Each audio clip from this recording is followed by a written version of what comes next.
नमस्कार मैत्रिणींनो, मी अनुपमा's किचन मध्ये आपले स्वागत करत आहे। तर आज आपण बनवणार आहोत क्रिस्पी कुरकुरीत। तर आता आपण आलू टिक्की बनवण्यासाठी एक बाउल घेतला आहे। त्या बाउल मध्ये मी 4 ते 5 मध्यम आकाराचे बटाटे स्मॅश करून घेतलेले आहेत। तर त्यामध्ये आता आपण 1 चमचा लाल तिखट टाकूया, 1 चमचा हिरवे मिरचीचे बारीक कापलेले काप टाकूया, 1 चमचा धनेपूड, 1 चमचा गरम मसाला,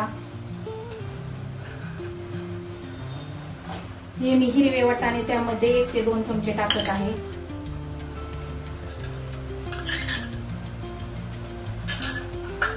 आता ह्यामध्ये मी बारीक चिरलेली कोथिंबीर घेतली आहे, ती घालत आहे।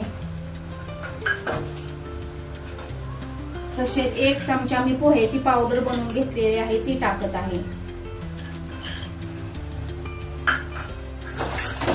1 चमचा तांदळाचं पीठ घेतलेलं आहे। तांदळाच्या पिठामुळे आपल्या जे आपण बनवतो त्याला कुरकुरीतपणा येतो। आता त्यामध्ये मीठ घालून घेऊयात।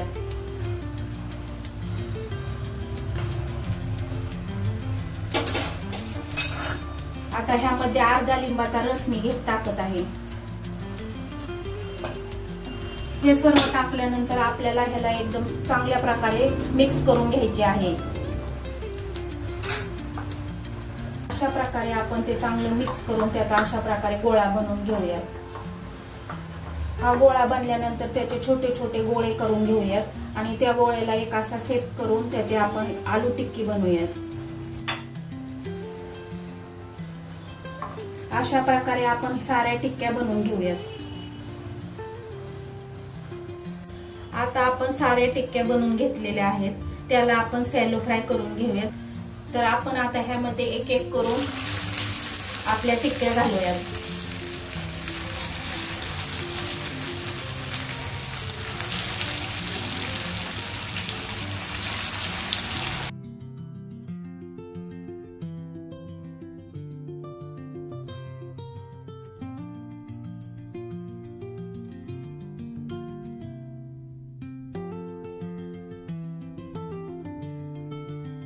तर अशा प्रकारे आपली आलू टिक्की तयार झालेली आहे।